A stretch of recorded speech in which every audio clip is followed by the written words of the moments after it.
ঠাকুরগাঁয়ে বেশ আলোচনায় রফিকুলের বাসর ঘর। এখানে মানুষ আসেন কৌতূহল নিয়ে আর ফিরে যান তৃপ্তি নিয়ে। ঠাকুরগাঁয়ের মানুষের জন্য এই বাসর ঘর যেন এক ভিন্ন রকম অভিজ্ঞতা।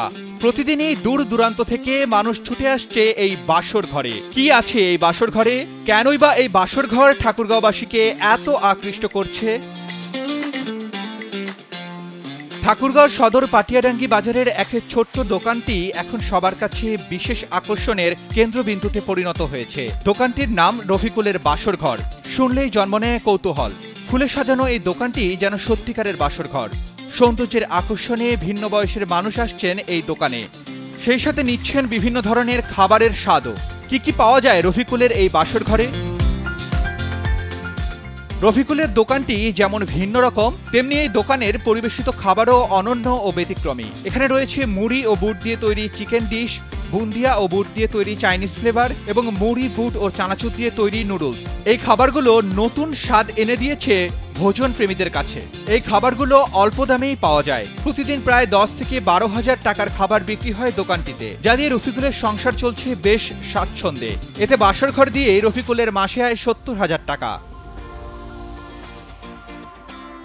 এছাড়া দুপুরের স্পেশাল মেনুতে রয়েছে হাঁসের মাংস, মাছ, মুরগি ও সবজি। খাবারের মান ও দোকানের মনোমুগ্ধকর পরিবেশ দেখে ঠাকুরগাঁও সহ আশেপাশের এলাকা থেকে ভোজন প্রেমীরা ছুটে আসছেন এখানে।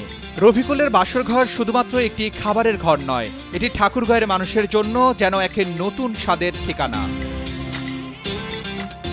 কেন এই দোকানটিকে বাসর ঘর বলা হচ্ছে? ক্রেতারা বলছেন, আমাদের এলাকায় এই হোটেলটি বাসর ঘর নামে পরিচিত। বাসর ঘরের মতো সুন্দর করে ফুল দিয়ে সাজানো, তাই সবাই এটাকে বাসর ঘর বলে ডাকে। এখানকার খাওয়া দাওয়ার মান অনেক উন্নত এবং অন্যান্য হোটেল থেকে এই হোটেলের পরিষ্কার পরিচ্ছন্নতা অনেক বেশি, সেজন্য এখানে সবসময় আমরা আসি। বাসর ঘর হোটেলের মালিক মোহাম্মদ রফিকুল ইসলাম বলেন, আমার এই হোটেলের নাম বাসর ঘর এটা আমি দেইনি। আমি ফুলকে অনেক ভালোবাসি, তাই ফুল দিয়ে আমার এই হোটেলটি সাজিয়েছি এবং আমার হোটেল সবসময় পরিষ্কার পরিচ্ছন্ন রাখি। এজন্য এলাকাবাসী আমার হোটেলের নাম দিয়েছে বাসর ঘর।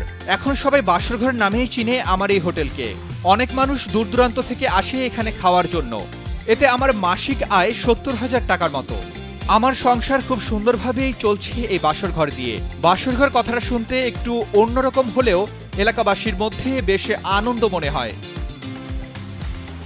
Arman Ali, Daily Sun.